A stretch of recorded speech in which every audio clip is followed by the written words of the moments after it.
Bonjour tout le monde, j'espère que vous êtes en pleine forme. La vidéo d'aujourd'hui va parler sur l'importance des long greens. J'ai déjà cité cette notion lors de la précédente vidéo, dans laquelle j'ai parlé de la notion du double long green. Si nous avons un dépassement de 1,20 m de la profondeur d'ancrage des fondations superficielles, ou bien des fondations isolées. J'ai bien cité que en dépassant 1,20 m, il y a lieu de mettre en place des doubles long greens ou bien d'aller recourir vers le gros béton pour rattraper le niveau. Maintenant, je vais essayer de citer l'importance de ces long greens en ce qui concerne les fondations isolées. Donc, je parle bien précisément des fondations isolées et non pas du radier général ou bien des semelles filantes. Faites attention avec moi et suivez la vidéo jusqu'au fond. Imaginons que nous sommes dans le cas d'un sol homogène, un sol d'assises homogène. Pour simplifier la vidéo, j'ai essayé de travailler sur seulement 4 fondations, 4 semelles superficielles isolées. Quelle est la remarque à souligner ici? La seule remarque qu'il faut souligner, c'est que ces fondations, ils ont, ou bien elles auront la possibilité de mouvoir indépendamment, c'est-à-dire l'une pour mouvoir indépendamment de l'autre.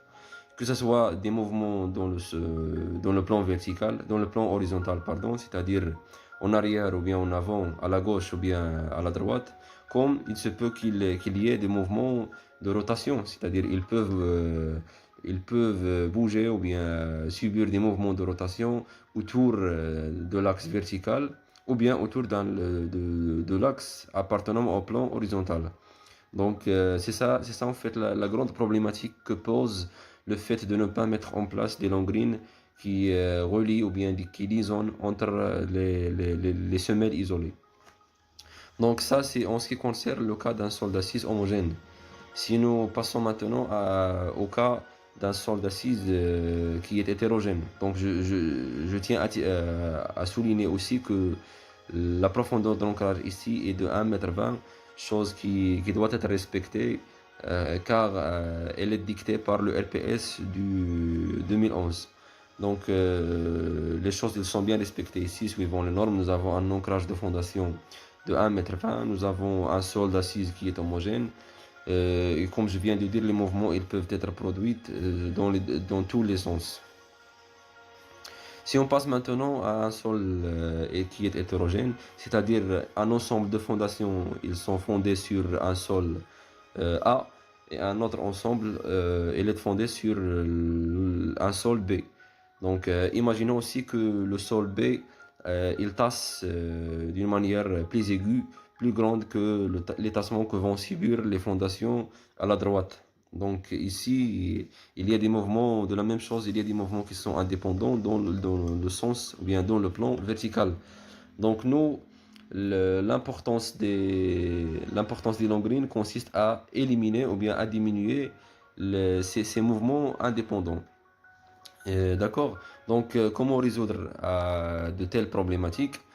Ce sont les long greens en fait qui viennent pour faire face à ces entraves.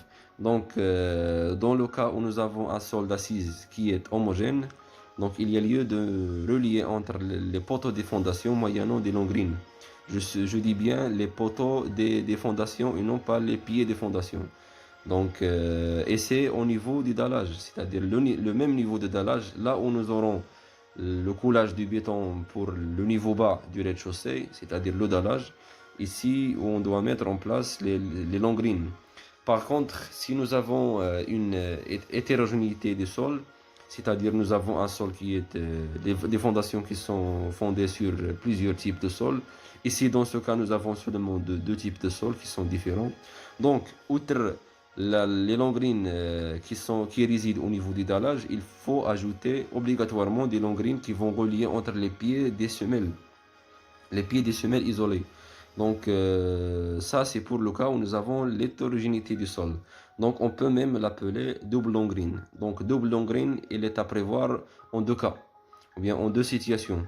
Soit que nous avons, c'est-à-dire une profondeur d'ancrage très très grande qui dépasse 1,20 m, soit que nous avons une hétérogénéité du sol.